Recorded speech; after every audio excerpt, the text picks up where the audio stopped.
할렐루야. 아멘. 휴가 잘 다녀왔습니다. 저는 많이 부족해서 여름 휴가 때 뭐 처자식도 없고 그래서 저는 항상 여름 휴가 때 뭐 그렇게 서운하거나 결심한 건 아닌데 이제 지금까지 여름 휴가 때 마태복음부터 요한계시록까지 신약 성경 일독을 해요. 여름 휴가 때 그렇게 하고 이제 시간 좀 남으면 좀 책도 좀 읽고 그렇게 서점도 가고 하여튼 그렇게 해서 좀 이렇게 눈으로 좀 이렇게 많이 이렇게 합니다. 이렇게 뭐 기도도 하지만 이렇게 신약 성경 일독하고 항상 그렇게 해왔습니다. 이제 뭐 결심하거나 서운한 건 아닙니다. 근데 그렇게 하니까 하나님 기뻐하시고 또 그래서 이렇게 하고 이거는 이제 일본 가서도 마찬가지예요. 일본에서도 이제 숙소 가서도 그렇게 하고 선교사님이 되게 이상하게 보더라도 뭐 하냐 그래서 그래서 선교사님이 하도 강권해서 그 좀 유명한데 하루 이렇게 해서 왔다 갔다 했는데 그거 말고는 일본에서 그냥 주변에 그냥 동네 산책하고 커피 마시고 뭐 해전 초밥 먹고 이제 그러니까 일본이든 한국이든 어딜 가도 여름 휴가 때는 성경 일독 그 신약 성경 일독하고 그렇게 보내고 있습니다. 부족해서 성경 잘 몰라요 저는. 자, 오늘 설교 제목 순종하는 사람들. 자, 순종하는 사람들이라는 제목으로 말씀 증거하겠습니다. 자, 성령 받은 사도들이 복음을 전한다. 감옥에 갇히고 주의 사자가 밤에 옥문을 열어 사도들을 감옥에서 꺼내어 줍니다. 자, 복음 생명의 말씀을 다 백성에게 말하게끔 합니다. 자, 주의 사자가 다시금 복음을 전하게끔 주의 뜻을 전달하고 감옥에 나왔어도 이 사도 바울 그 사도들은 복음을 다시 전했습니다. 자, 이 새벽부터 성전에 들어가서 사도들은 백성을 가르칩니다. 감옥에서 나온 사도들 다시 잡고자 하나 강제로 잡지 못합니다. 백성들이 의식돼요. 주변에 보는 눈이 많아요. 그래서 강제로 사도들을 잡지 못하였다 합니다. 그럼에도 사도들을 다시금 잡아 공회 앞에 세웁니다. 그리고 오늘 본문이 시작되는데 28절 보니까 복음을 전하지 말라 했는데 왜 복음을 전하냐 이렇게 공회원들이 다시 묻는 거예요. 사도들에게 말합니다. 그러니까 28절 보니까 이르되 우리가 이 이름으로 사람을 가르치지 말라고 언급하였으되 너희가 너희 가르침을 예루살렘에 가득하게 하니 이 사람의 피를 우리에게로 돌리고자 함이로다. 그러니까 찔린 거죠. 너희들이 복음을 전하면 전할수록 예수를 죽인 우리 공회원들이 얼마나 마음이 불편하냐. 그러니까 전하지 말아라. 근데 이에 베드로와 사도들이 대답하기를 사람보다 너희 공회원들이든 어떤 누구든 사람보다 하나님께 순종하는 것이 마땅하다 하면서 공회원들 앞에서 복음을 전합니다. 복음 30절 보니까 여기서 너희는 공회원들이에요. 나무에 달아 죽인 예수를 우리의 조상이 하나님이 살리시고 이어서 31절을 보면 이스라엘에게 회개함과 제사함을 주시려고 그를 오른손으로 높이사 임금과 구주로 삼으셨느니라 하면서 공회원들 앞에서도 복음을 전해요. 그러면서 우리 사도들은 이 일의 증인, 오늘 보면 마지막 32절 우리는 이 일의 증인이요 하나님이 자기에게 순종한 사람들에게 주신 성령도 그러하니라 하면서 오늘 본문이 마치게 됩니다. 간단하죠.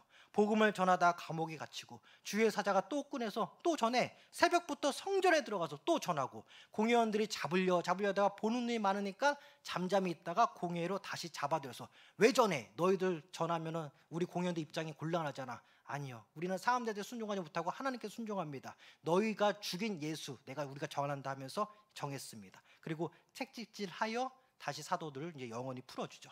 자, 오늘 본문을 보면 복음을 전하고자 하는 열정이 보게 돼요. 마찬가지죠. 그래서 당시 사도들은 성령 받은 자로서 사람이 아닌 오직 하나님께 순종하는 사람들로서 자신들의 순종은 곧 성령의 열매를 인식함을 있습니다. 그래서 하나님께 순종하들이 받는 것은 성령. 그래서 사도들이 성령 하면 어떻게 인식할까? 여러 가지로 인식했는데 하나님께 순종하는 자가 받는 것이 바로 성령이다라는 사도들의 인식을 오늘 본문을 통해 알 수 있어요. 자, 사도들이 받은 성령은 약속의 영이신 예수의 영인데 이 성령이 누구에게 부어지냐? 바로 하나님께 순종하는 자들이다. 그러기에 오늘 본문 가운데 사도들이 이해하는 성령은 하나님께 순종하는 자들에게 임하는 거룩한 예수의 영, 바로 성령이다라는 것입니다. 그러므로 하나님과 예수님과 성령님은 삼위일체 하나로 통한다. 자, 오늘 본문에 등장하는 인물들의 그 구도를 보면 성령 받은 자는 성령의 일을 하려고 하고 성령 받지 못한 자들은 아무 죄 없으신 예수를 죽인 자신들의 죄를 감추려는 일을 한다. 그래서 성령 받은 자는 성령의 일을, 육의 일을 한 자는 육의 일을 하려고 계속 구도가 이렇게 가고 있습니다. 또 오늘 본문 속 사도 베드로는 하나님을 언급하며 예수님을 언급합니다. 그리고 성령님을 언급합니다. 오늘 본문은 사도행전에서 삼일째 하나님을 나타내는 본문 중 하나로서 한 명의 사도, 곧 베드로의 답변 그 자체가 삼일째 하나님을 다 언급했어요. 하나님을 언급했고 너희 공회원들이 죽인 예수를 언급했고 하나님께 순종하는 자가 받는 성령이라 하면서 삼일째 하나님을 베드로의 입 가운데 설명한 것이 바로 오늘 본문이다라는 거예요. 또한 오늘 본문은 이 기독교인들이 가져야 할 국가관 혹은 세계관을 잘 보여주는 본문이기도 합니다. 즉 사람이 아닌 삼일체 하나님 말씀에 근거한 삶을 살아야 하는 우리들인데 우리 기독교인들은 두 마음으로 국가와 세상을 바라봐야 함이 마땅합니다. 왜 그러냐면 먼저는 세상 사람들이 혹은 세상 권세자들이 뭐라 하든 성령 받은 자는 예수님을 부인하기보다는 오히려 드러내는 삶을 살아야 합니다. 그럼에도 한편으로는 국가와 권세자들에게 순종하며 살아야 합니다. 먼저는 하나님께 순종하고 먼저는 예수님과 성령님께 순종하고 그 다음으로는 이제 국가와 권세자들에게 순종하며 살아야 되는데 이게 무슨 말이냐 하면 오늘 본문 가운데 순종이라는 단어 두 번 나오죠. 29절과 32절입니다. 근데 본문 가운데 나온 순종은 모두 하나님을 향한 순종입니다. 근데 오늘 본문 두 번 나오는 순종이라는 언어를 디도서 3장 1절에도 그대로 쓰여요. 그래서 3장 1절에 쓰인 순종은 분명히 오늘 본문에 나오는 순종이라는 언어와 같은 언어입니다. 근데 다 아시다시피 3장 1절 보니까 디도서 3장 1절 보니까 너는 그들로 하여금 통치자들과 권세 잡은 자들에게 복종하며 순종하며 모든 선한 일 행하기를 준비하게 하며라고 나옵니다. 그러니까 같은 순종이라는 언어를 썼는데 디도서 3장 1장에서는 이 세상 통치자들 권세자들에게 순종하라. 다만 성도들로 하여금 선한 일을 행하게끔 준비시켜라. 바로 사도 바울 선생이 동역하는 디도 목사님에게 보낸 편지 내용 중 하나이죠. 이는 곧 세상 권세자들에게 순종하되 더 중요한 선한 일, 곧 복음 전하기 등 주님 보시기에 아름다운 일들을 준비시키라는 것입니다. 그러니까 사도 바울 선생은 디도에게 목회적 권면을 하였다 보여집니다. 근데 오늘 본문 가운데 사도들은 예수님을 죽이고 복음 전함을 막은 당시 예루살렘 공회원들 앞에서 성령으로 말미암은 복음 전한 일, 곧 성령 받은 자들이 마땅히 하나님께 순종하는 일이라 항변합니다. 그래서 원어적으로 순종이라는 단어를 같이 썼는데 상황적으로 다릅니다. 오늘 본문 가운데 순종은 복음 전하는 걸 막는 그 권세자들 앞에서 예루살렘 공회원들 앞에서 나는 너희들 말 못 들어. 성령 받은 자로서 우리는 어떠한 어려움을 겪더라도 복음 전해야 돼. 이런 순종의 언어가 쓰였고 또 디도서 3장 1절은 사도 바울 선생이 동역하는 디도 목사님에게 성도들을 이렇게 목회하라 그러면서 권면하는 말로써 먼저는 국가와 권세자들에게 순종하게 하되 영적으로는 선한 일을 하게끔 성도들을 잘 목회해서 훈련시켜라 이렇게 했던 것이죠. 그러니까 같은 순종의 언어인데 상황마다 말씀이 보여지는 그 순종의 의미 또 순종의 그 내용은 좀 약간 방향이 다르기도 합니다. 자, 오늘 본문의 사도들은 성령의 역사가 임하는 가운데 예수님을 죽인 공회원들의 만류에도 선한 일, 곧 복음을 전했어요. 근데 옥에 갇히고 주의 사자가 꺼내주고 공회원들이 오늘 본문 밑으로 40절을 보면 사도들 책찍질하고 최종적으로 풀어줍니다. 이 책찍질을 맞고 풀려난 사도들이 41절을 보니까 기뻐하는 거예요. 기뻐하는 거예요. 공회 앞을 떠나 날마다 전도하였다. 사도행전 5장 41절과 42절 보니까 사도들은 그 이름을 위하여 능욕받는 일에 합당한 자로 여기심을 기뻐하면서 공회 앞을 떠나니라. 그들이 날마다 성전에 있든지 집에 있든지 예수는 그리스도라고 가르치기와 전도하기를 그치지 아니하니라고 나옵니다.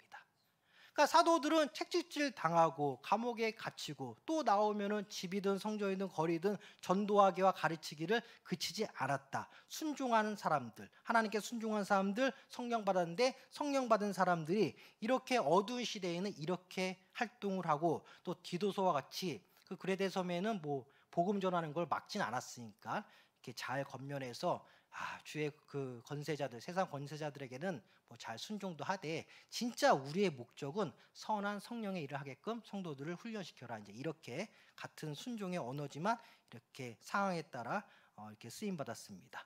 자, 하나님께 순종한 사람들, 그 순종함으로 성령 받은 자들의 특징은 예수로 인한 고난을 기뻐한다라는 거예요. 예수로 인한 고난을 기뻐한다. 자, 주의 사자가 감옥에서 꺼내줄 때 그저 신기하는 것이 아니라 채찍질 당하여 풀려났을 때에도 무서워 집에 가는 것이 아니라 3일째 하나님 앞에 그대로 있었다는 거예요. 하나님 앞에 그대로 있었다는 것은 어디에 있든지 하나님의 일을 했다는 것입니다. 그러니까 주의 사자가 감옥에서 풀어줬을 때 새벽부터 성전으로 들어간 사도들, 채찍질을 맞았음에도 기뻐하여 다시 돌아간 것이 바로 새벽부터 성전이었습니다. 그러니까 날마다 성전에 있었다 합니다.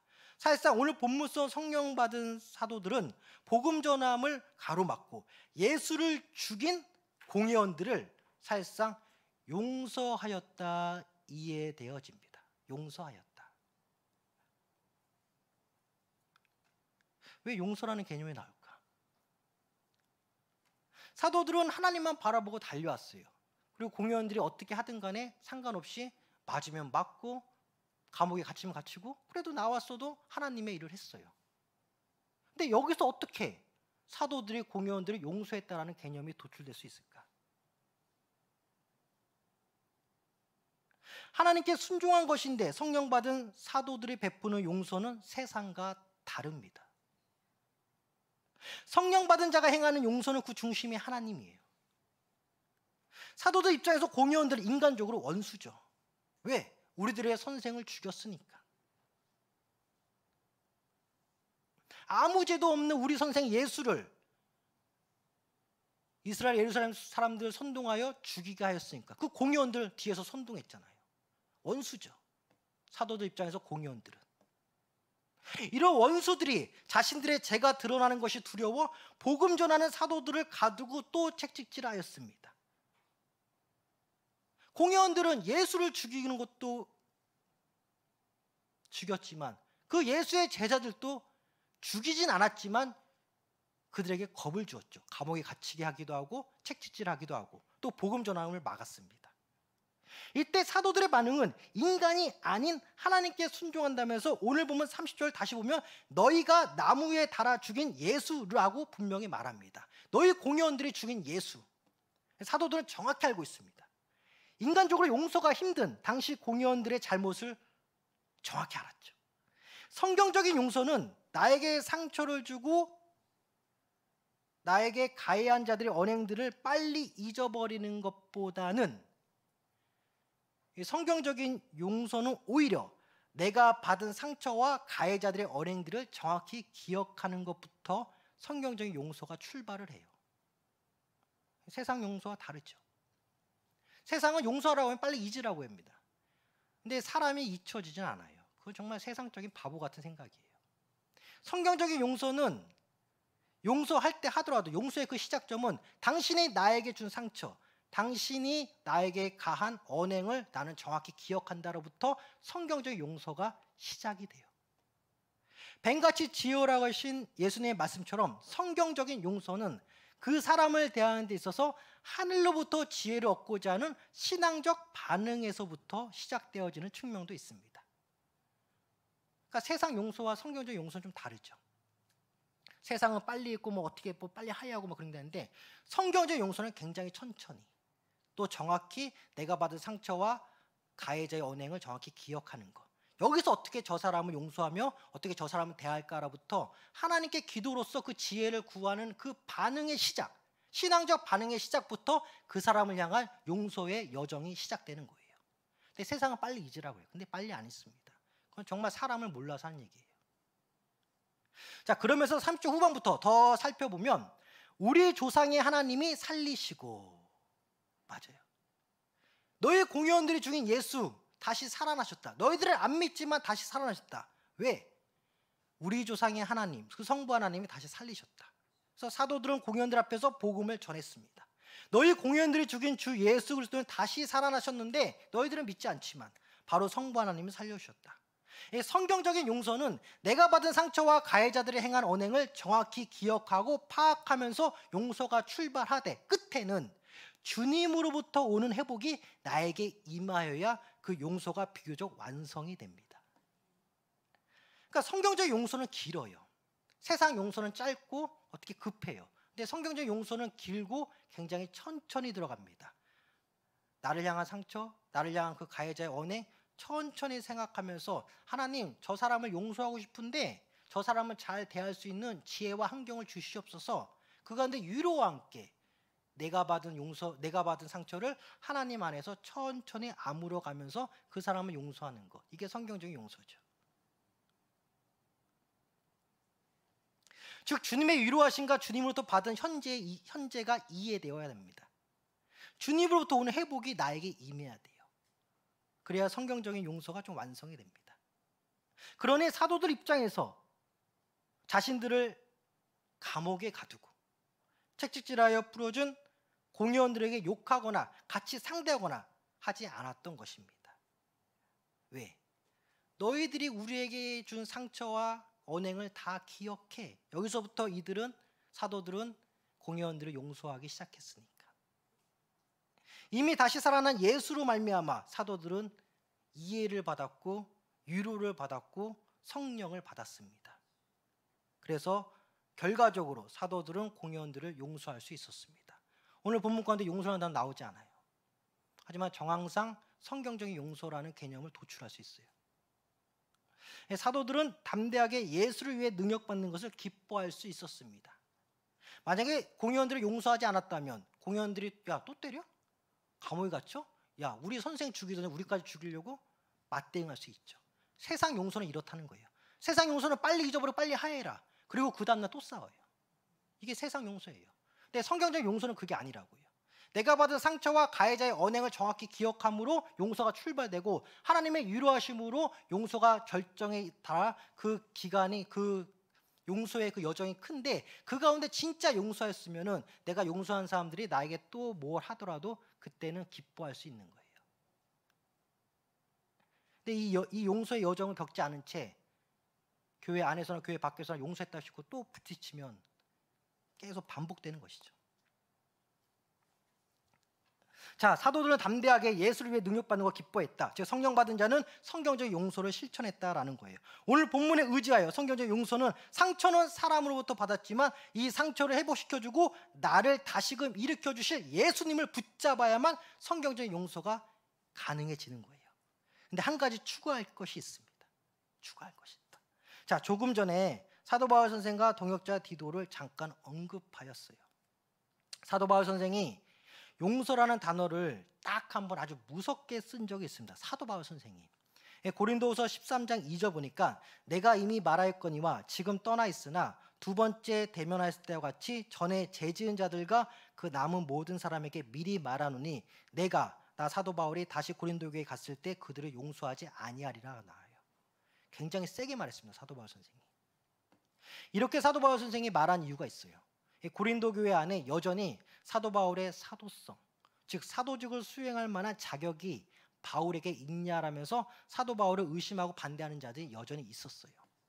여기에 사도 바울 선생은 단호하게 그들을 향해 회개할 것을 권면하는데 그 합법이 너희들 내가 용서하지 않을 거야 라고 강하게 말했던 것입니다. 그러니까 이렇게 강하게 말한 것은 회개해라는 것이죠.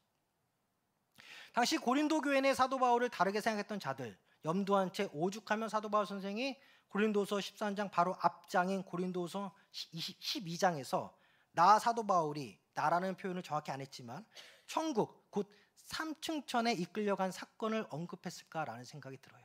하도 나의 사도성을 의심하니까 나라는 사도 바울의 이름 밝히지 않았지만 고린도후서 12장 보면은 내가 아는 어떤 자가 삼층천 천국에 왔다 갔다 했다.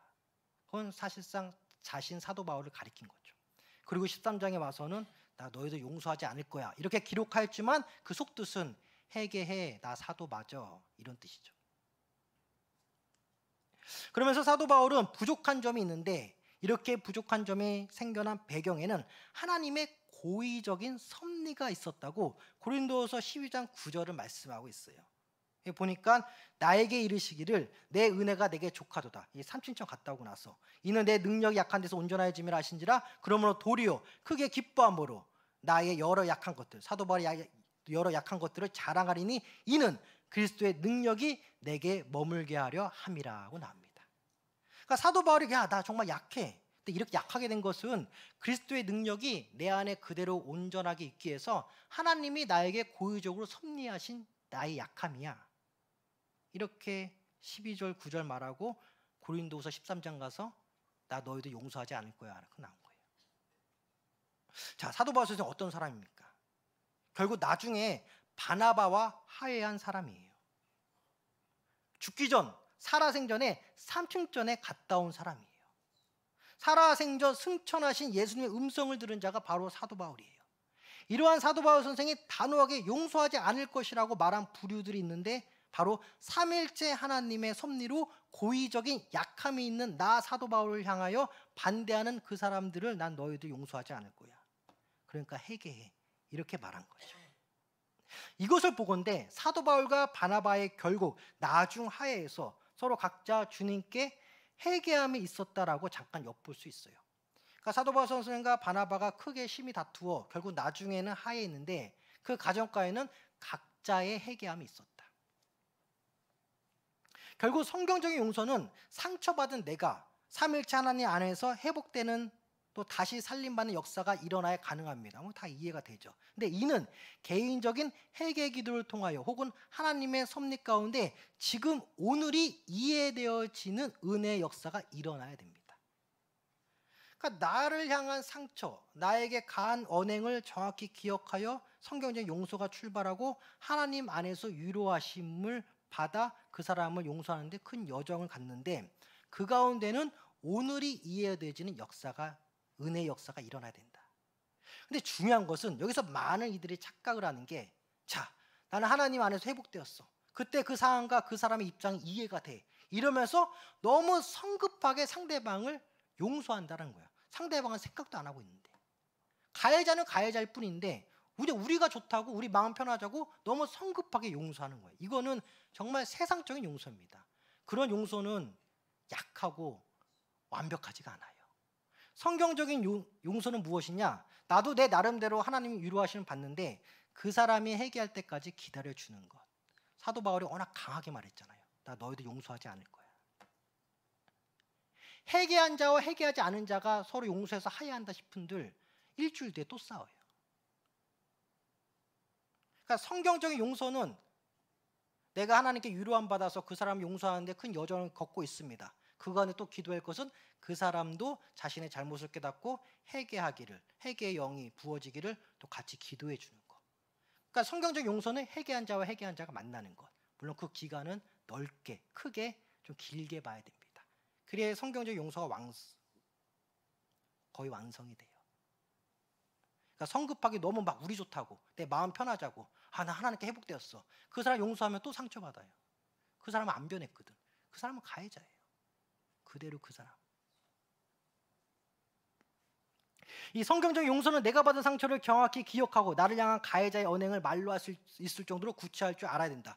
사도들이 공의원들 앞에서 말했던 것처럼. 근데 만약에 내가 기억도 못하는 상황이면 그건 이미 나한테 용서할 가치도 없는 거죠. 어떤 사람이 나에게 나에게 잘못했다 용서를 구하고자 하는데 나는 기억도 안 나요. 그러면 그건 용서할 가치도 없는 거죠. 자, 그다음 하나님 안에서 내가 회복되어지고 회개 기도를 통하여 성령님을 통한 이해함을 통해서 어떻게든 내가 하나님 앞에서 오늘이 이해되어지고 위로함을 받아야 되고 그리고 상대방을 대할 때 너무 성급하게 용납하고 용서하지 말고 내가 하나님이 나를 회복시켜 준 것처럼 그 사람도 하나님 앞에서 회복시켜 줘서 회복된 사람끼리 회개한 사람끼리 천천히 만나는 성경적인 용서가 이루어져야 돼요. 그 사람 앞에서는 단호해 보입니다. 사도 바울 선생이 고린도후서 13장에서 단호하게 말했던 것처럼 그 사람이 회개할 때까지 혹은 그 사람과 물리적으로 거리감이 생길 때까지 그 사람이 깨달을 때까지 기다려주는 것이 성경적인 용서 중 하나예요. 물론 너무 원수같이 대해서는 안 되겠습니다. 데살로니가후서 3장 15절 그러나 원수와 같이 생각하지 말고 형제같이 권면하라. 이 역시 사도 바울 선생이 성령의 감동함으로 받은 기록된 말씀입니다. 아니 왜 오늘 본문에서 갑자기 용서라는 관점으로 설교할까? 그냥 성령 받은 자 주변이 뭐라 하거든 열심히 전도하면 된다 이렇게 말하면 될걸. 이런 생각이 들 수도 있으시겠지만 오늘 본문 속 성령 받은 사도들 그리고 사도 바울 선생의 경우 많은 고난을 당했습니다. 예수님 믿고 성령 받았다는 이유로 많은 고난을 당했어요. 믿는 자들로 하여금 안 믿는 자들로 하여금.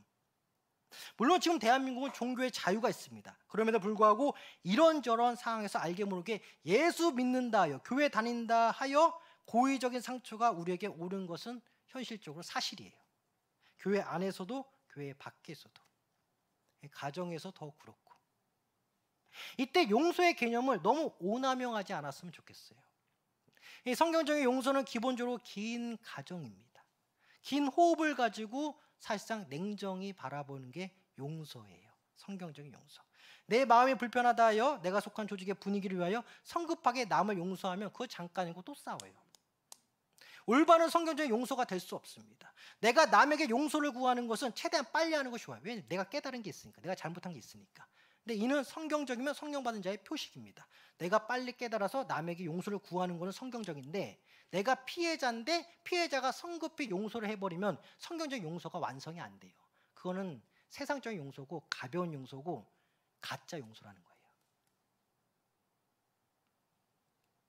그 사람이 깨달을 시간을 주어야 합니다. 나도 하나님께 위로받고 그 사람이 깨달을 시간을 주어야 된다. 그래서 성령과 성령이 만나고 회개와 회개 만나고 회복과 회복이 만나야 돼요. 이래야 용서를 김호흡으로 가져가서 서로 진정을 화해할 수 있다. 바나바와 사도 바울 선생처럼. 자, 성령 받은 자가 마태복음 5장 39절 나는 너희에게 이르노니 악한 자를 대적하지 말라. 누구든지 내 오른편 뺨을 치거든 왼편도 돌려대라. 예수님께서 말씀하셨어요. 야, 누구든지 너가 오른편 맞으면 왼편도 돼. 근데 예수님의 말씀을 실천하기 위해선 오늘 본문이 좋은 예 중에 하나입니다. 성령 받은 자는 누가 때리면 때리는데 가만히 있고 항상 성령으로 기뻐함으로 착해 보일 수는 있겠지만 성령 받은 자에게는 냉정함이 있어야 돼요.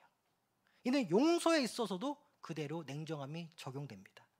오늘 본문 속 사도들이 왜 물리적으로 자신들의 원수인 공의원들과 충돌하지 않았을까? 성령 받아서 착해서?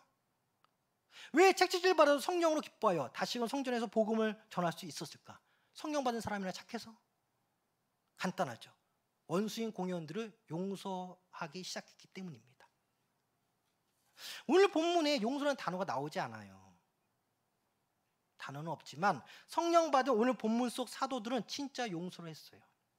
주님을 생각하며 꾹 참은 게 절대 아니에요. 상대방의 공의원들에게 당신들이 나무에 달아 죽인 예수를 언급하며 할 말 다 했어요. 그래도 그들이 또 때리니까 또 맞았어요. 그리고 풀렸지만은 하나님 앞에 그대로 있었어요. 하나님 앞에 그대로 있었다는 것은 집이든 거리든 성전에서든 복음을 전하고 말씀을 가르쳤다는 거예요. 즉 주의 하나님의 일을 그대로 했다는 거예요. 성령 받은 사도들 사람보다 하나님께 순종한다 했는데 이는 그 반대로 이해하면 하나님 앞에서 순한 양처럼 있겠지만 사람 앞에서 냉정함을 잃지 않겠다는 거예요. 그래서 성경적인 용서에는 냉정함이 필요해요. 성령의 냉정함이. 이것이 오늘 본문 속 성령 받은 사도들이 공의원들을 향하여 베푼 냉정한 용서입니다. 성경적인 용서는 그 사람 입장과 그 상황을 이해하고 생각하며 나 자신을 억누르는 것이 절대 아닙니다. 이러면 합병생이 죽어요 그냥. 그렇다고 반항하라는 것도 아니에요.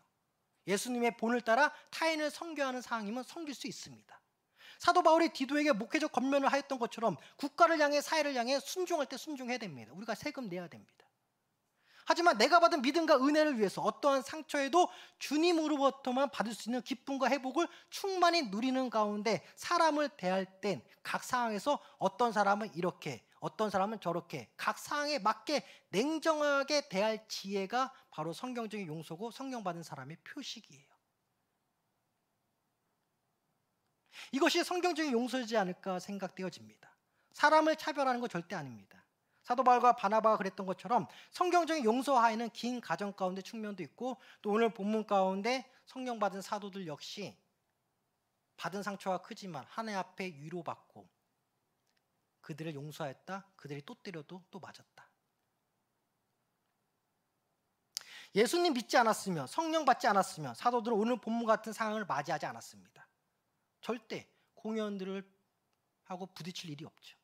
그런데 예수님으로부터 택함 받은 성령 받은 사도들이 오늘 본문에 나옵니다. 삼위일체 하나님께 순종한다시고 복음 전하다 오늘 본문 같은 억울한 사항을 성령 받은 사도들은 맞이했어요. 그럼에도 사도들은 하나님을 원망하지 않았습니다. 자, 출애굽한 이스라엘 백성들 하나님을 원망했어요. 근데 오늘 사도들은 하나님을 용서하였다 이해되어집니다. 무슨 말일까? 공의원들 용서도 했고 하나님을 용서했다? 아니, 하나님이 죄인이 우리를 용서하는 게 맞는 건데 어떻게 성령 받은 우리라 하지만 어떻게 하나님을 용서한다는 말이 나올까? 일반적인 신앙관에서는 이해가 안 되는 말이에요. 근데 오늘 사도들은 하나님으로부터 이해를 받았어요. 하나님으로부터 위로를 받았어요. 이것은 더 정확히 인간적인 관점에서는 사도들은 하나님을 용서한 거예요. 이렇게 위로함 받고 오늘 이해가 되니까 이 성령 받은 사도들은 공회원들을 용서한 거죠. 용서한다는 말은 안 꺼냈지만 그들이 때렸을 때 또 맞음으로 말미암아 그들을 용서한 거예요. 예수님을 죽인 공회원들이 당연히 성령 받은 자들 역시 죽이려고 한다라는 상황, 계속 억압을 했습니다. 하지만 성령의 역할이 기억나게 하는 역할 중 하나인데 이게 작용된 것 같아요. 예수님께서 공생의 시절 마가복음 13장 9절 너희는 스스로 조심하라. 사람들이 너희를 공회에 넘겨주겠고 너희를 해당해서 매질하겠으며 나로 말미암아 너희가 권력자들과 임금들 앞에 서리니 이는 그들에게 증거가 되려 함이라. 공생의 시절 예수님 말씀 성령으로 말미암아 사도들로 하여금 기억나게 했다 이해되어집니다. 성령 받은 자는 성령의 기억나게 하는 역사를 경험함으로써 하나님을 용서할 수 있었고 하나님을 이해할 수 있었고 공회원들을 용서할 수 있었어요. 이러한 성령의 체험, 바로 성령 받은 자만이 가능합니다. 그래서 성령 받은 자가 어떻게 하나님을 용서한다라는 개념으로 이해되어질까? 바로 하나님으로부터 이해와 위로를 충분히 받았다라는 거예요. 지금 상황이 이해된다라는 은혜의 표현이 성령 받은 자가 하나님을 용서했다. 그러기에 나를 또 때리려고 하는, 나를 또 가두려고 하는 저 안 믿는 공회원들도 용서가 가능하다. 그래서 그들이 나를 때릴 때 또 맞아주고, 이렇게 지금의 상황이 이해가 되니 공회원들이 용서가 됩니다. 단 성령 받은 자가 하나님을 용서할 때는 상황적인 이해가 되었기에 기쁨의 은혜의 용서이지만 성령 받은 자가 사람을 향한, 공회원들을 향한 용서는 지혜 가운데 이루어지는 냉정한 용서예요. 하나님께는 기쁨의 용서가, 또 안 믿는 사람들에게는 냉정함의 용서가. 오늘 본문에 용서 단어 없습니다. 결국 성경적인 용서는 하나님을 배제한 채 그 사람 입장만 생각하여 성급하게 옛날 과거 빨리 잊어버리자, 가볍게 용서하자, 전혀 반대입니다. 오히려 반대예요. 성경적인 용서는 긴 거고 내가 받은 상처를 그대로 기억해야 돼요. 하나님 안에서 다 위로함 받고, 좀 죄송한 얘기지만 하나님을 용서해야만, 하나님을 기쁨으로 용서할 수 있어야만 그 사람을 용서할 수 있어요. 인간적인 가벼운 용서가 하나님부터 시작되었다면 출애굽 이후 광야 생활 가운데 하나님을 원망한 이스라엘 백성들이 왜 죽임을 당했을까? 그렇죠. 하나님 역시 인간적인 가벼운 용서를 허락한 적이 없어요. 다윗이 그렇게 눈물로 침대를 적시며 회개했는데 간음죄로 낳은 그 첫 아이를 태어난 지 얼마 되지 않았을 때 하나님을 죽였어요. 하나님 역시 가벼운 용서가 없어요. 독생자 예수 그리스도를 죽이면서까지 우리를 용서해 주신 거예요. 그러니까 성경적 용서는 긴 거고 무거운 거고 냉정한 거예요. 그러나 인간의 편에서 하나님께 은혜 받는 거, 위로받는 거, 하나님 이해가 되니까 인간의 편에서 용어 쓰기를, 하나님, 제가 하나님을 감히 용서합니다. 기쁨의 용서. 사람을 대할 때는 냉정함의 용서. 이것이 성경적 용서 가운데 긴다. 자, 오늘 본문이 사도행전 5장인데 사도행전 5장 본문 첫 사건이 아나니아와 삽비라 죽음 사건입니다. 이들이 하나님 앞에서 땅과 얼마를 감추었다 죽임당했습니다. 사도들한테 들킨 거죠. 사도, 성령 받은 베드로에게 들켰어요. 기억하세요. 삼위일체 하나님부터 가벼운 용서를 하지 않았어요. 독생자 주 예수를 죽이면서까지 우리의 죄를 사해 주었습니다. 이 제사함의 은혜와 역사가 가볍지 않습니다. 그래서 성령 받은 자는 내가 받은 구원을 굉장히 무겁게 받아들입니다. 이런 우리들이 성경적 용서를 감히 생각할 때 가볍게 생각해서는 안 돼요. 그래서 여러분은 너무 억눌려 살아서는 안 되겠습니다. 오늘 본문 속 사도들은 하나님을 기쁨으로 먼저 용서하고 공회원들 냉정함으로 용서했어요. 성령 받은 사람끼리는 용서와 화해가 결국 나중에 주 안에서 연결이 돼요. 성령 받은 사람끼리는. 사도 바울과 바나바가 그랬던 것처럼 돌아온 탕자의 비유에서도 탕자가 먼저 하늘의 용서를 구하고 육신의 아버지께 용서를 구했어요. 그러니까 성령과 성령은 만난다라는 거예요.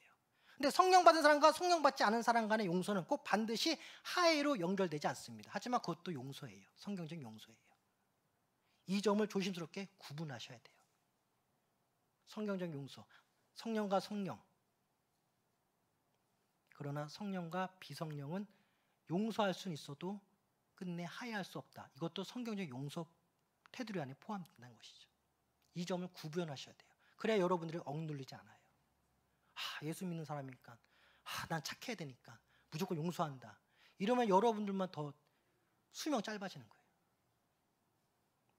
자, 성령 받은 사람들, 냉정하게 성령 받지 않은 자들은 공회원들 용서했어요. 간단합니다. 공회를 떠났고, 그런데 성령 받은 사도들은 기쁨으로 삼일체 하나님을 용서했어요. 어떻게 할까? 공회를 떠난 사도들이 날마다 성전에 있든지 집에 있든지 예수는 그리스도라고 가르치기와 전도하기 그치지 아니하니라.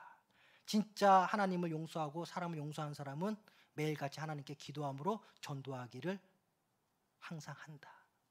즉 하나님 앞에 바로 서 있다. 이것이 성경적 용서를 이루어가는 사람 특징 중에 하나입니다.